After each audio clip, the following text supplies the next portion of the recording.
My name is Ingrid Fairbanks Webb, and I'm 34 years old. 4 years ago, the night before Mother's Day, I discovered I'd been erased from my own family, removed from our WhatsApp group like a stranger, like someone who never belonged. My mother's message to my siblings was crystal clear. All my children are successful, except Ingrid. She chose to be a lowly teacher. I no longer see her as my daughter. I didn't scream. I didn't call her crying. I simply disappeared, the way she wanted me to. What my mother didn't know was that 4 years later, I'd be standing on a stage in front of 500 people, with the governor of Virginia shaking my hand, and she'd be sitting in the audience, uninvited, waiting for a moment in the spotlight that would never come. Before I tell you what happened next, please take a moment to like and subscribe, but only if this story truly speaks to you. Where are you watching from right now, and what time is it where you are? Let me start from the beginning. The night I realized I'd lost the family I thought I had, and began building the one I actually deserved. Growing up, the Fairbanks family was what people in our Virginia suburb called picture perfect. My mother, Margaret Fairbanks, retired from her position as a regional bank manager at 55, not because she needed rest, but because she'd finally secured her seat at the Westbrook Country Club. The membership alone cost more than my annual salary. She wore her Hermes scarves like armor, always draped just so over her shoulders, always in muted tones that whispered old money, even though our money was barely a generation old. My sister Victoria was the crown jewel. 38, a plastic surgeon in Richmond with a clientele that included local news anchors and politicians' wives. She posted photos of her Rolex date just casually resting on restaurant tables, her perfectly manicured nails wrapped around champagne flutes at charity galas. Every Thanksgiving, she'd update us on her latest subtle work, as if we couldn't see the tightening around her eyes, the lips that seemed fuller each year. Then there was Bradley. 40 years old, corporate lawyer in D.C., drove a Mercedes G-Wagon that he made sure to park in the most visible spot at every family gathering.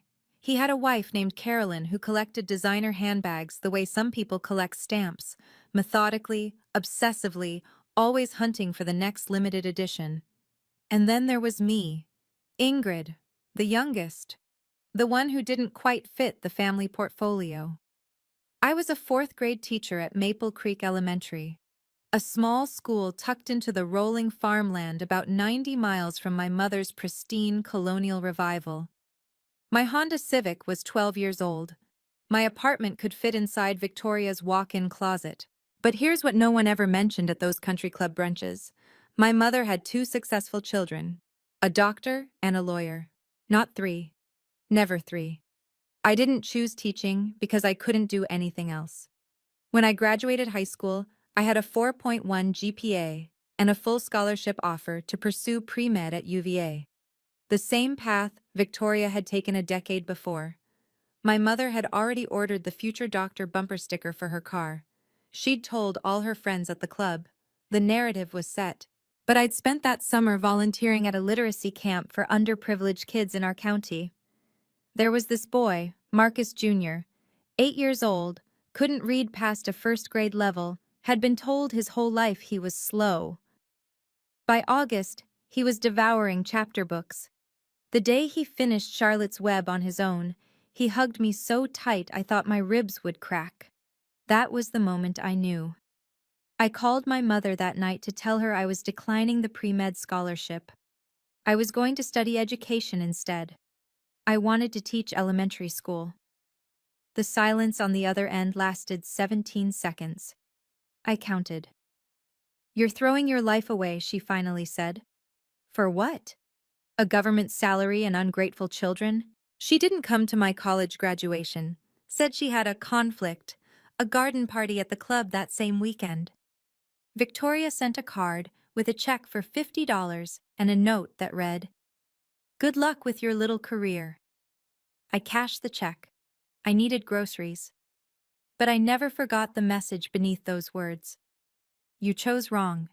You chose less. And we will never let you forget it. I didn't choose to be poor. I chose meaning.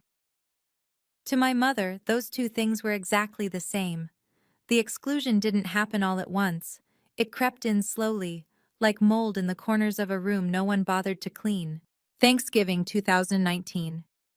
I arrived at my mother's house with a homemade sweet potato casserole, her favorite recipe, the one Grandma Ruth used to make. When I walked into the dining room, I found my place card at the small folding table in the corner. The one set up for Victoria's stepchildren and Bradley's toddler nephew. "Oh, honey, we just ran out of room at the main table," my mother said, adjusting her pearl earrings. "You don't mind, do you? You're so good with children." I was 30 years old. Christmas that year was worse. I'd spent 3 weeks knitting my mother a cashmere scarf in her favorite shade of dove gray. When she opened it, she held it up, smiled thinly, and said, "How handmade." Then she turned to Victoria, who had gifted her a Chanel clutch, and spent the next 20 minutes raving about the stitching, the hardware, the craftsmanship. My scarf ended up in the coat closet. I found it there 2 months later, still in the tissue paper, tags I'd carefully removed stuffed back inside. But the final blow came on her birthday in early 2020.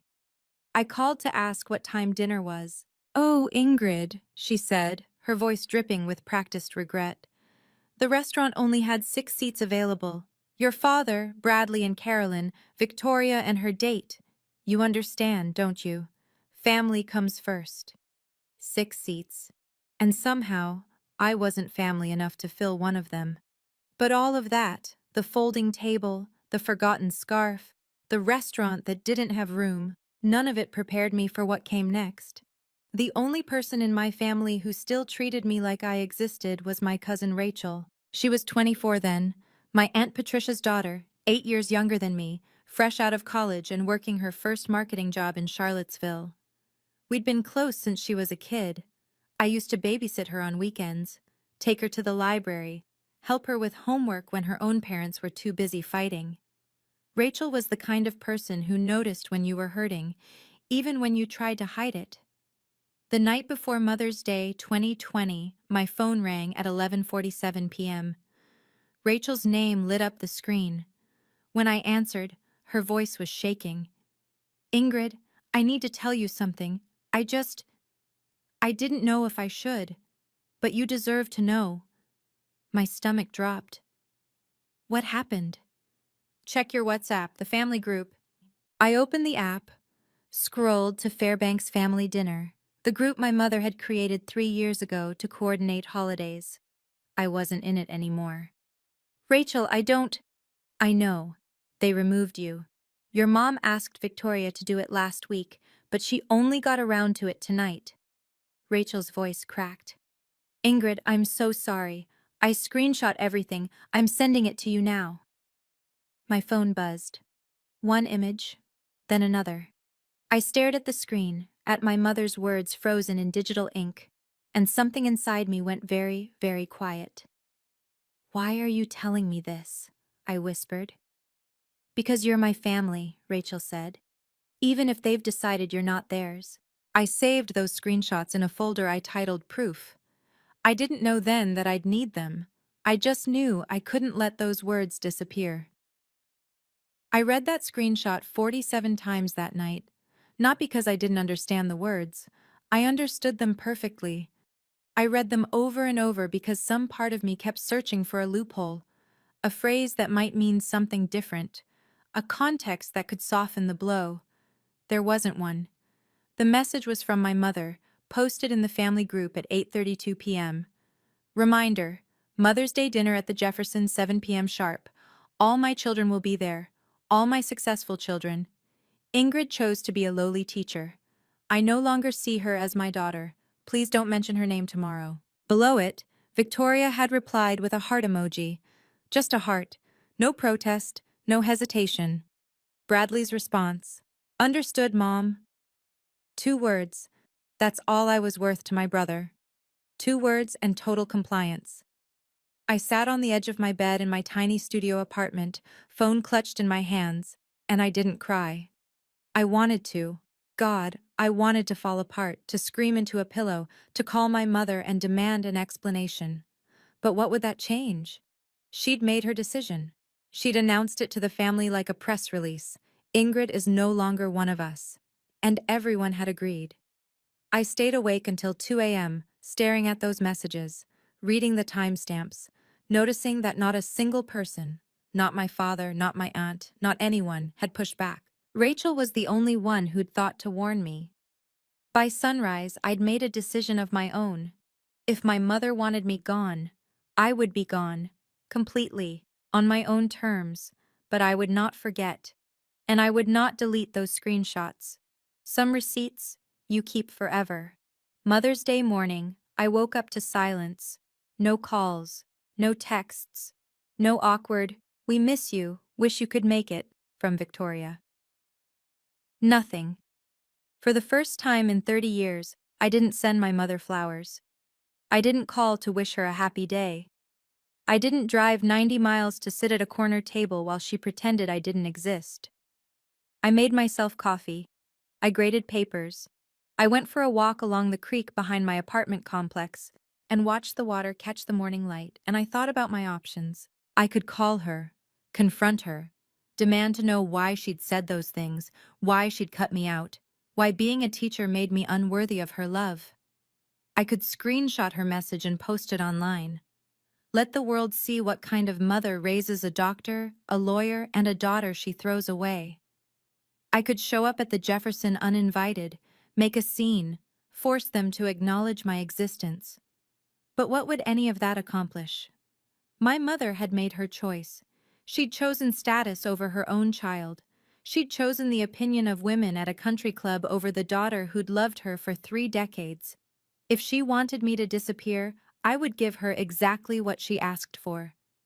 But not because she demanded it, because I chose it. I blocked her number that afternoon, then Victoria's, then Bradley's. I deleted Instagram so I wouldn't have to see their curated family photos. I didn't know then that my silence would last 4 years. I didn't know that those 4 years would change everything.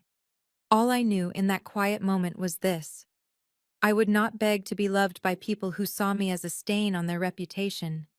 The world kept spinning, and the Fairbanks family kept pretending I was never part of it. 6 months after that Mother's Day, Rachel called me with an update I hadn't asked for. "Thanksgiving photos are up," she said quietly. "Victoria posted them an hour ago." I told myself I wouldn't look. I lasted 3 hours.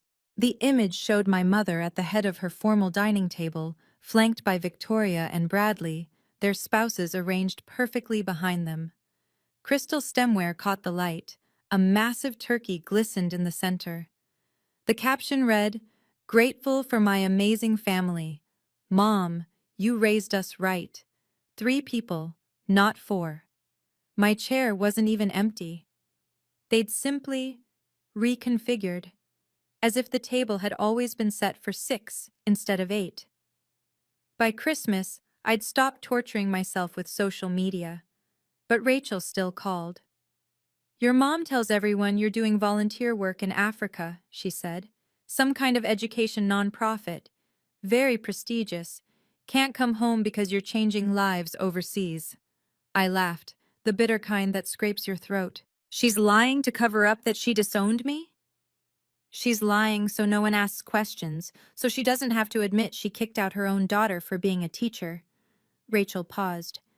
"Ingrid, she told Mrs. Patterson at the club that you were nominated for some international teaching award. In Kenya." I hadn't left Virginia in 3 years. That's when I understood. My mother didn't hate me. She hated what my existence said about her. So she'd invented a version of me she could brag about. A humanitarian hero, conveniently unreachable. The real me? The one who taught 4th grade 90 miles away? I was already a ghost. I met Marcus Webb on a Tuesday in October, surrounded by pumpkins and giggling 9-year-olds. His farm, Webb Family Organics, was a local legend. 50 acres of rolling hills, heritage vegetables, a small orchard where families came every fall to pick apples and take photos against the red barn.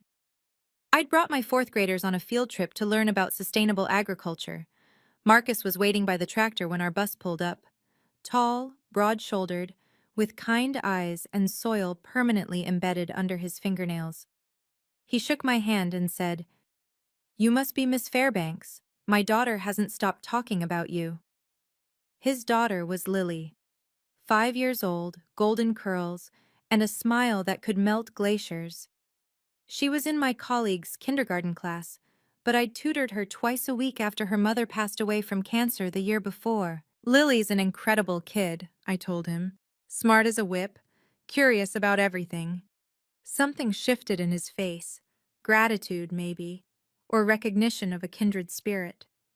"She says you're her favorite teacher in the whole school, even though you're not technically her teacher." He smiled. Her words. That field trip turned into a phone call. The phone call turned into coffee. Coffee turned into a picnic under the old oak tree on his property, where Marcus asked about my family, and I told him the truth. "I don't have one," I said. Or, "They decided they don't have me." He didn't ask for details. He didn't push. He just handed me a slice of apple pie his late wife's mother had taught him to make and said, "Family isn't always blood, Ingrid. Sometimes it's the people who show up when everyone else leaves." That was the moment I started believing him.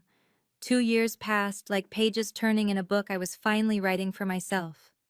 In 2022, Marcus and I got married. Not at a country club, not with 300 guests and a 12-tier cake. We exchanged vows under the oak tree where we'd had our first real conversation, with Lily as our flower girl and a handful of friends who'd become family. I officially adopted Lily that same year. The day the paperwork came through, she handed me a crayon drawing of 3 stick figures holding hands under a yellow sun. On the bottom, in wobbly kindergarten letters, she'd written, "My mom, my dad, me." I keep that drawing in my desk at work. Some days, when the world feels heavy, I pull it out just to remember what matters. I finished my master's degree in educational leadership through night classes and summer sessions, typing papers at 11 p.m. after Lily was asleep, studying during my lunch breaks, determined to prove that ambition didn't require abandoning the students I loved. When a position opened up for assistant principal at Maple Creek Elementary, I applied. The interview panel consisted of 3 school board members, including Marcus, who recused himself from voting. I got the job anyway. Through all of it, I stayed invisible. No social media, no press releases, no proud announcements to the family that had erased me. Somewhere in Richmond, my mother was still telling people I was saving children in Africa. Somewhere in D.C., Bradley was still pretending he'd never had a second sister. Somewhere online, Victoria was posting photos of family dinners at tables that would never have a place for me. They had no idea who I'd become. And I wasn't ready to tell them. Not yet. The phone call came on a Thursday afternoon in March 2024. "Mrs. Fairbanks Webb?" The voice was formal, precise. "This is Diana Chen. Apologies, Diana Morrison. From the Virginia Department of Education. The board has reviewed your application, and I'm pleased to inform you that you've been selected as the new superintendent of schools for Clark County." I sat down on the edge of my desk, my legs suddenly uncertain. Superintendent. The position I'd applied for on a whim, never believing I'd actually be considered. Overseeing 12 schools, 4,000 students, 200 teachers. "Are you certain?" I managed. "Your track record speaks for itself. Literacy rates up 18% in 3 years. Teacher retention the highest in the region. The mentorship program you developed is being adopted statewide." A pause. "Dr. Hart specifically recommended you. She said you were the best educator she'd ever worked with." Eleanor Hart, my mentor from my first year teaching, now the state education commissioner. I hadn't spoken to her in months.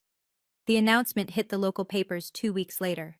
"Local teacher rises to superintendent," a small headline in the Shenandoah Valley Voice, complete with my photo from the school district website. I didn't think anyone in my family would see it. I was wrong. Rachel called that evening, breathless. Ingrid, your sister just posted that article in the family group chat with the caption, "Isn't this our Ingrid?" My stomach tightened. What did my mother say? Nothing. She hasn't replied. But, Rachel hesitated. I was at Aunt Patricia's when it happened. Your mom called Victoria immediately. I could hear her through the phone, Ingrid. She was furious. Furious that I got the job? Furious that she didn't know. Furious that she's been telling everyone you're in Africa and now there's proof you've been here the whole time. The email arrived 3 days later. The subject line read, "From your mother." I almost deleted it unread. Almost. My dearest Ingrid, it began. I saw the wonderful news about your promotion. I always knew you had it in you. We should meet for lunch soon. I'd love to hear about everything you've accomplished. Mother's Day is coming up. It would mean so much to have the whole family together again. No apology. No acknowledgement of the 4 years of silence. No mention of the WhatsApp message that had shattered me. Just an invitation. As if nothing had happened. As if I'd simply been away on a long trip and was now welcome to return. I didn't respond. 2 weeks later, my phone rang from an unknown number. Against my better judgment, I answered. Ingrid, it's Victoria. Her voice was honeyed, warm, a tone I hadn't heard since we were children. I know it's been a while, but I wanted to reach out personally. Mom hasn't been feeling well and she's been asking about you. She really wants to see you. What's wrong with her? Just stress. You know how she gets, but she misses you, Ingrid. We all do. I called Rachel that night. Is my mother sick? Rachel snorted. She was at the spa yesterday. Posted a selfie in the eucalyptus steam room. A beat. Ingrid, they're not reaching out because they miss you. They're reaching out because you made the news. I already knew. But hearing Rachel confirm it made the truth settle into my bones. Can I ask you something? Have you ever received one of those reconciliation calls, the kind where you can hear the insincerity dripping through the phone? If you know exactly what I'm talking about, comment yes below.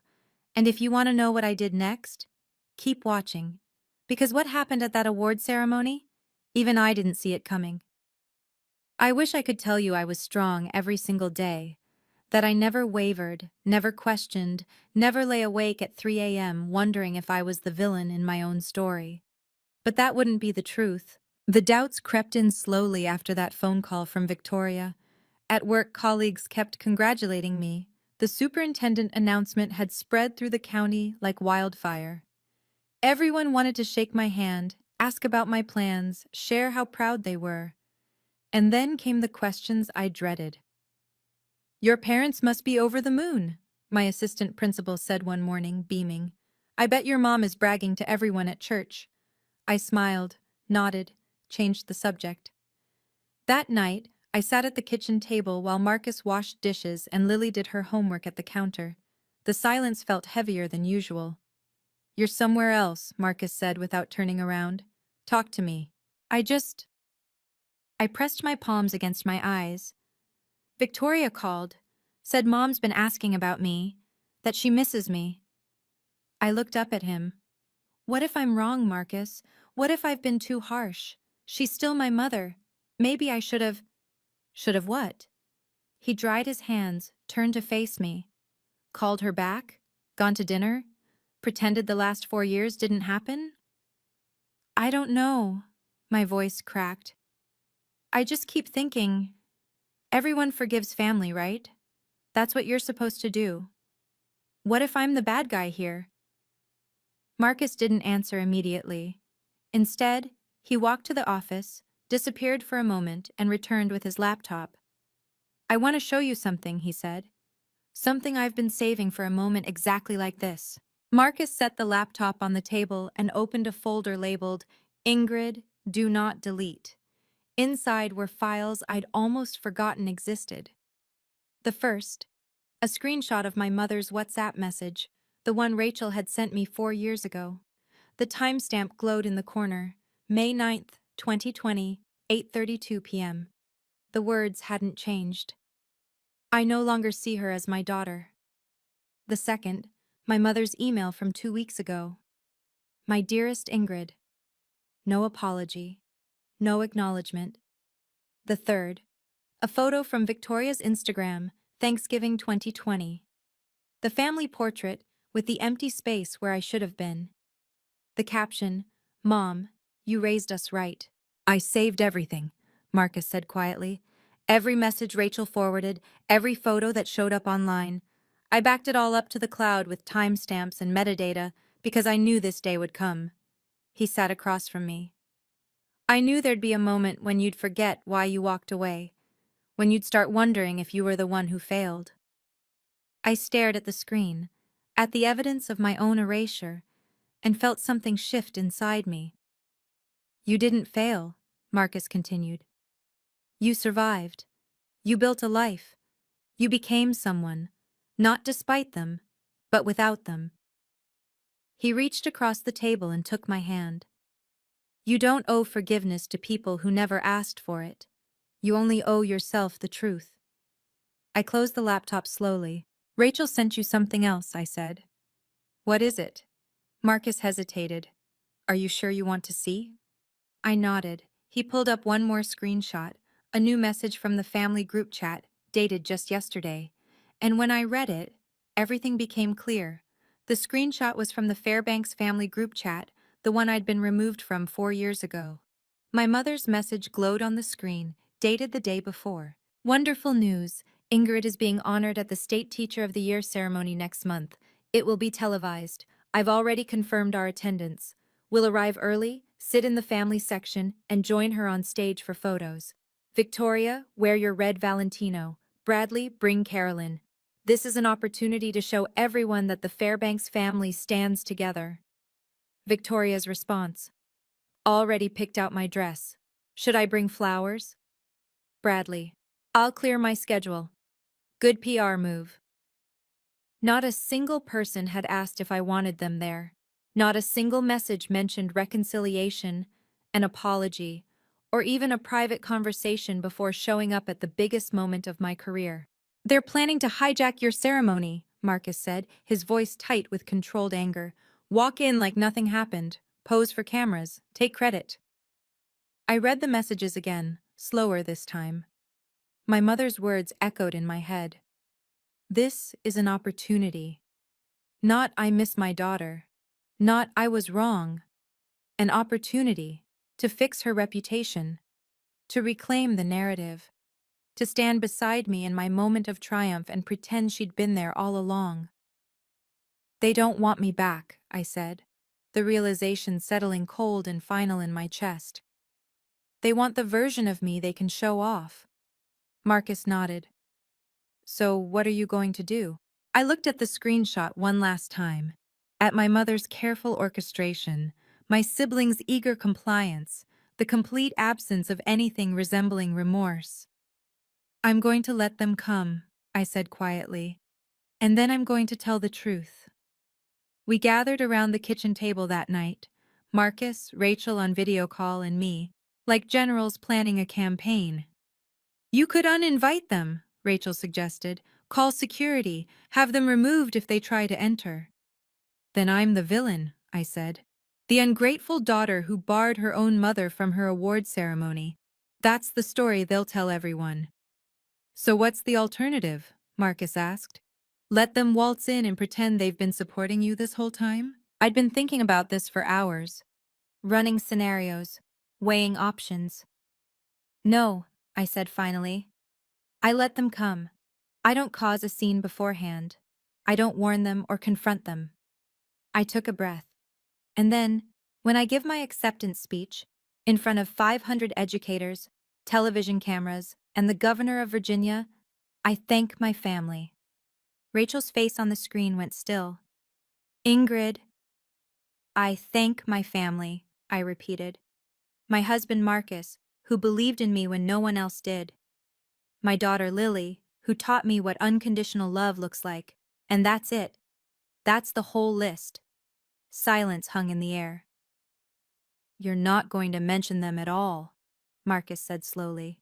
"Why would I? They're not my family. They made that clear 4 years ago. I pulled up the screenshot of my mother's WhatsApp message on my phone. I don't need to expose them. I don't need to read this out loud. I just need to not include them. The absence will speak for itself. And if your mother tries to come on stage anyway? Rachel asked. I smiled, the first real smile I'd felt in days. Then I'll remind her, very politely, that I'm simply honoring the boundaries she set. She said I wasn't her daughter anymore. I'm just taking her at her word. Dr. Eleanor Hart called me 3 days before the ceremony. Ingrid, we need to talk. Her voice carried the no-nonsense directness I remembered from my first year teaching, when she'd been the principal who'd taken a chance on a nervous 22-year-old fresh out of college. Something's come up. I braced myself. What happened? Someone contacted the ceremony coordinator last week, a woman named Margaret Fairbanks. Said she was your mother. Eleanor paused. She requested to speak during the family remarks portion of the program, wanted to say a few words about raising you. My grip tightened on the phone. She did what? The coordinator passed the request to me since I'm giving the introduction speech. I turned it down. Another pause, heavier this time. Ingrid, I don't know the full story of your family situation. You've never told me, and I've never asked, but I know you. I've watched you work for 15 years, and I know that if you wanted your mother involved, you would have mentioned her yourself. I exhaled slowly. Thank you, Eleanor. I'm introducing you on that stage, she continued. And I'm going to talk about your achievements, your dedication, your 15 years of changing children's lives. Not your family name, not who raised you, just what you've built with your own hands. She softened. You earned this, Ingrid. Nobody gets to rewrite that story but you. When I hung up, Marcus was watching me from the doorway. Your mother tried to get on stage? Eleanor blocked her. He shook his head slowly, not in disbelief, in confirmation of everything he already knew about the woman who'd discarded me. She really thinks she can just walk back in, he said. She thinks she deserves to, I replied. That's the difference. The night before the ceremony, I sat at the kitchen table with a blank notepad, a cup of chamomile tea, and the weight of 4 years pressing against my chest. Lily had gone to bed an hour ago, her small hand waving from the doorway. Good luck tomorrow, Mom. You're gonna be amazing. Marcus was in the living room, giving me space to write. He understood that some words needed to be found alone. I stared at the blank page. I would like to thank... My pen hovered. Who did I thank? My colleagues, obviously. Dr. Hart. The board members who'd believed in me. The students who'd made every early morning and late night worth it. And then what? I thought about my mother. About the woman who'd hosted country club luncheons while telling her friends I was saving children in Africa. Who'd erased me from family photos like airbrushing out a blemish. Who was, at this very moment, probably laying out her outfit, practicing her proud mother's smile, rehearsing whatever speech Eleanor had already denied her. I started writing. I want to thank my family. The family I chose, and the family that chose me back. My husband Marcus, who saw me when I was invisible. My daughter Lily, who taught me that love isn't something you earn. It's something you give freely. I put down the pen. That was enough. That was everything. No mention of the Fairbanks name. No acknowledgement of the people who'd announced my exile in a group chat. Just the truth. The family in my speech was the family that had actually shown up. Done? Marcus asked from the doorway. Done, I said. Tomorrow I would stand in front of 500 people. And for the first time in 4 years, I would let my silence speak. The Virginia state capitol had never looked more imposing. I'd seen photos of the building my whole life. Thomas Jefferson's neoclassical design, the white columns, the dome that seemed to touch the sky. But standing at the entrance in my navy blue dress, Marcus on my arm, and Lily holding my hand, I felt like I was walking into history. The ceremony was being held in the House chamber. 500 chairs arranged in precise rows, each one filled with educators from every corner of the state. Principals, teachers, school board members, superintendents like me who'd spent their careers in classrooms before ascending to offices, and cameras. 3 news crews, including a live feed to the Department of Education's website. I signed in at the registration table. A volunteer handed me my badge. Ingrid Fairbanks Webb, 2024 Virginia State Teacher of the Year. Congratulations, she said warmly. Your family must be so proud. I smiled. They are. We took our seats in the front row, reserved for honorees and their immediate families. Lily sat between Marcus and me, her legs swinging beneath her chair, too short to reach the floor. She wore the dress we'd picked out together, soft yellow with tiny embroidered daisies. Mom, she whispered, tugging my sleeve. Is that your name up there? I looked up. A massive banner stretched across the stage. Virginia State Teacher of the Year, 2024, Ingrid Fairbanks Webb. My name, 50 feet wide, impossible to ignore. I squeezed Lily's hand. Yeah, sweetheart, that's my name. Behind me, I could feel eyes on my back, the prickling sensation of being watched. I didn't turn around. I didn't need to. I already knew who was sitting in the second row, uninvited and undeterred, waiting for a spotlight that would never shine on them. I heard them before I saw them. Excuse me, that's my daughter up there. Yes, the honoree. I need to be in the family section. My mother's voice carried across the chamber with practiced authority, the same tone she used to command waiters, silence dissent at dinner parties, convince strangers she belonged wherever she stood. I kept my eyes forward. Breathe. Just breathe. From my peripheral vision, I watched them arrive like a delegation. My mother in cream Chanel, pearls at her throat. Victoria in that red Valentino dress she'd mentioned, cinched waist, dramatic neckline, camera ready. Bradley in Tom Ford charcoal, his wife Carolyn trailing behind in Oscar de la Renta. They swept into the second row, directly behind us, and I heard my mother's stage whisper to the woman beside her, I'm Margaret Fairbanks, Ingrid's mother. I raised that girl from the day she was born. Everything she is, she owes to me. The woman nodded politely, glancing at the banner, then back at my mother.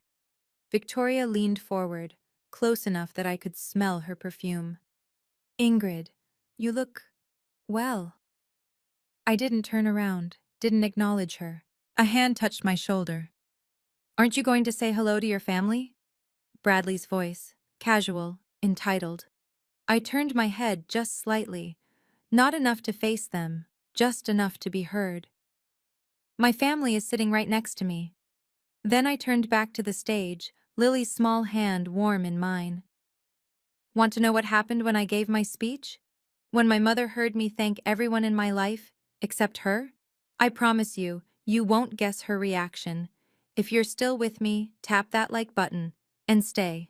The next 3 minutes are the reason I'm telling you this story. Dr. Eleanor Hart walked to the podium with the same quiet authority she'd carried into every classroom, every board meeting, every difficult conversation for the past 3 decades. She adjusted the microphone, surveyed the room, and began. In 15 years of working in Virginia's education system, I've had the privilege of meeting thousands of extraordinary teachers. But today, I want to tell you about one who stands apart. I felt my mother shift in her seat behind me, adjusting her pearls, preparing her proud expression for the cameras. Ingrid Fairbanks Webb started her career in a rural elementary school with 23 students, limited resources, and unlimited determination. Eleanor's voice was steady, warm. In her first year alone, she raised reading levels by an average of 2 grade levels per student. Not through magic, through showing up, every single day. She paused, letting the words settle. Ingrid didn't come from a background that made her path easy. She didn't have connections or privilege handed to her on a silver platter. A slight emphasis on those words. Was I imagining it? She built everything herself. Her master's degree while teaching full-time. Her mentorship program that's now being adopted in 37 counties across the state. Her family, my breath caught, which I have the honor of introducing now. Her husband Marcus, who has served on the Clark County School Board for 6 years, and her daughter Lily, who told me backstage that her mom is the best teacher in the whole wide world. The camera panned to Marcus and Lily, not to my mother, not to Victoria in her red dress, to the family that mattered. Behind me, I heard a sharp intake of breath, the creak of a chair as someone gripped the armrest too tight. Eleanor smiled. Please welcome your 2024 Virginia State Teacher of the Year, Ingrid Fairbanks Webb. I walked to the podium on legs that felt steadier than I expected. 500 faces looked up at me. Cameras recorded every breath. And in the second row, 4 people in designer clothes waited for the acknowledgement they believed they deserved. Thank you, Dr. Hart, I began. And thank you to the Virginia Department of Education, the Governor's Office, and everyone who made today possible. I looked out at the audience, the real audience.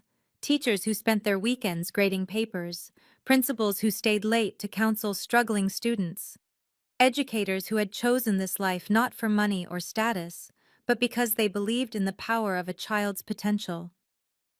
When I started teaching 15 years ago, I didn't know if I'd last a semester.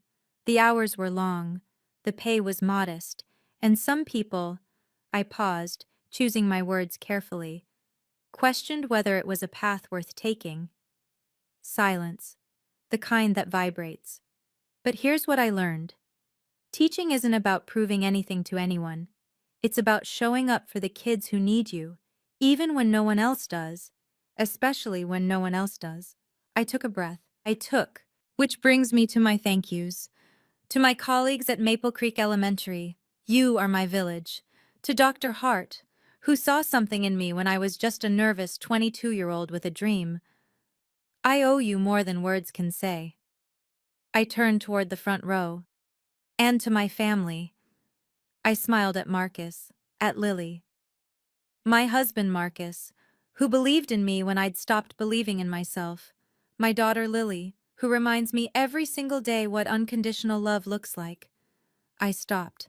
That was the list. Behind me, someone in the second row stood up. Ingrid. My mother's voice. I didn't turn around.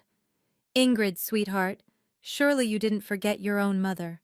Margaret's voice rang through the chamber, her tone halfway between wounded and commanding, the kind of voice designed to make everyone in the room sympathize with her, the neglected mother overlooked by her ungrateful child.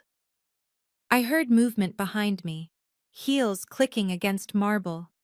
She was walking toward the stage. 500 heads turned, cameras swiveled. The moment stretched like taffy, sticky and inescapable. My mother reached the bottom of the stage steps, her cream Chanel catching the light, her practiced smile firmly in place. I'd just like to say a few words about my daughter, about how proud I am of everything she's... Mrs. Fairbanks. My voice came out calm, quiet, amplified by the podium microphone for everyone to hear. She stopped mid-sentence, one foot on the first step. Thank you for attending, I said, meeting her eyes for the first time in 4 years. But the family portion of my speech has concluded. Her smile flickered. Just for a second, a hairline crack in the facade. Ingrid, I'm your mother. You said you no longer saw me as your daughter. The words fell like stones into a still pond. 4 years ago, in a group message, you said I chose to be a lowly teacher and that I was no longer part of your family. Gasps rippled through the audience. A murmur of voices. Someone dropped a program. I've simply honored your decision, I continued evenly. The family I thank today is the family that stood by me, the family that didn't require me to prove my worth through a job title or a salary. A security guard approached Margaret gently, gesturing back toward her seat. She stood frozen, not moving forward, not retreating. For the first time in my life, my mother had nothing to say. The silence lasted exactly 4 seconds. Then, from somewhere in the middle of the chamber, a woman stood up. Gray-haired, mid-60s, wearing a simple cardigan and glasses that had seen thousands of classrooms. She started clapping, slow, deliberate, Unmistakable. Another person stood. Then 5. Then 20. The applause built like a wave, rolling through the chamber until every single educator in that room was on their feet. 500 people giving me something my own mother never had. Validation without conditions. I gripped the edges of the podium, my eyes burning. The security guard gently guided Margaret back to her seat. She walked stiffly, mechanically, her perfect posture crumbling with each step. Victoria reached for her arm, whispering something urgent, but Margaret shook her off. I caught fragments of conversations from nearby rows. Did you hear what she said? Her own mother disowned her? For being a teacher? That's disgusting. So that's the woman who called her a lowly teacher. Can you imagine? The story was spreading through the room like wildfire. Every whisper another nail in the coffin of my mother's carefully constructed reputation. When the applause finally subsided and people took their seats, I saw Margaret sitting rigidly in her chair, staring straight ahead. Her cream Chanel suddenly looked too bright, too trying too hard. Victoria was furiously typing on her phone. Bradley's jaw was clenched so tight I could see the muscles working from the stage. And in the front row, Lily was looking up at me with shining eyes. "You did it, Mom," she whispered, too quiet for anyone else to hear. But I read her lips perfectly. I smiled at her. Just her. The rest of the audience faded into background noise. My family was proud of me. That was all that mattered. They cornered me in the hallway outside the chamber. I'd just finished taking photos with the governor, a kind man with a firm handshake who'd told me my speech was the most honest thing he'd heard in that building in 20 years, when I saw them approaching. My mother, flanked by Victoria and Bradley, moving through the crowd with the determination of people who believed they were owed an explanation. "Ingrid." My mother's voice was low now, stripped of its performance quality. "We need to talk. Privately." I kept my tone pleasant, professional. "If you have something to say, Mrs. Fairbanks, you can say it here." Her eyes flickered to the people around us. Other honorees, their families, a journalist scribbling notes. "You humiliated me, in front of everyone, on television." I stated a fact. I pulled out my phone, unlocked it, and held up the screenshot that had lived in my camera roll for 4 years. "This is the message you sent on May 9th, 2020. I no longer see her as my daughter. Your words, your decision. I simply honored it."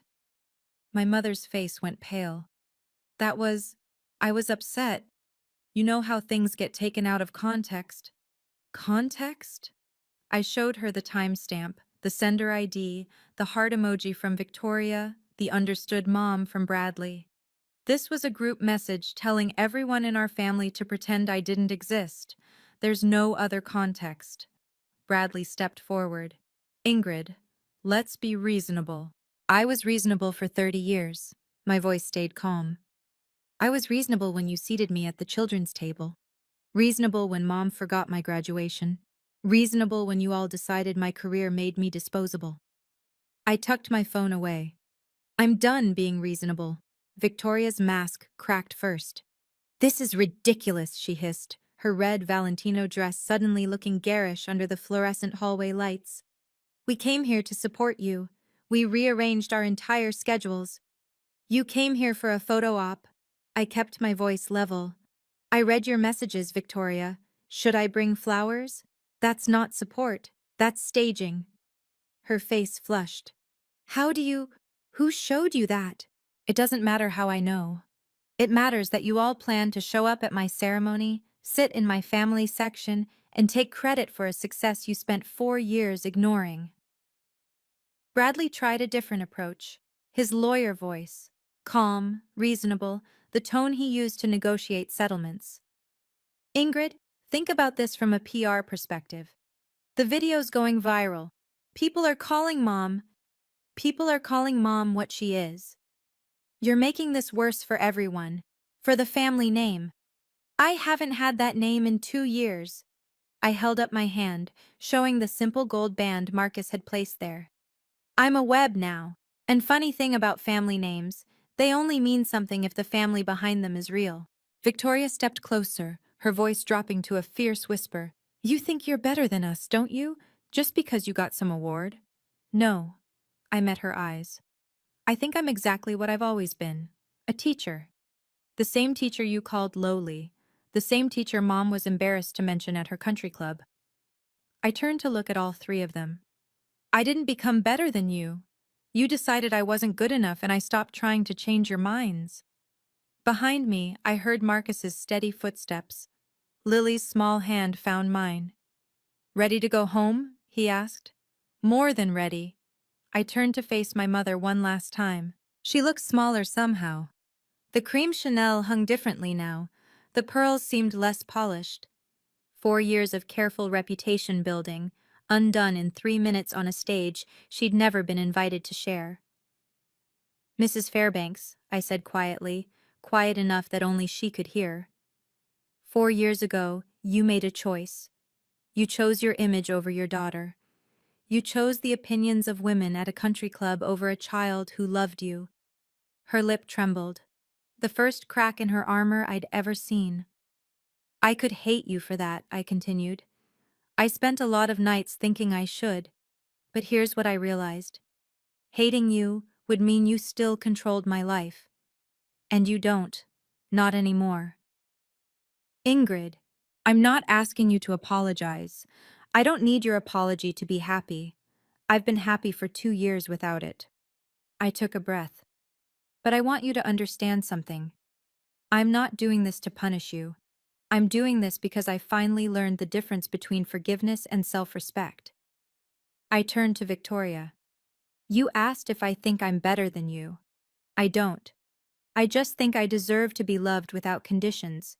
And I found that somewhere else. To Bradley. You were worried about the family name, but names are just words. Family is showing up. You didn't show up for 4 years. You don't get to start now. I stepped back, Marcus's hand warm on my lower back, Lily pressed against my side. Goodbye, Mrs. Fairbanks. Victoria, Bradley. I nodded once. I hope you find whatever it is you're looking for, but you won't find it with me.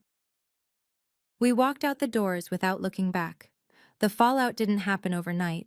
It crept in slowly, like water through foundation cracks.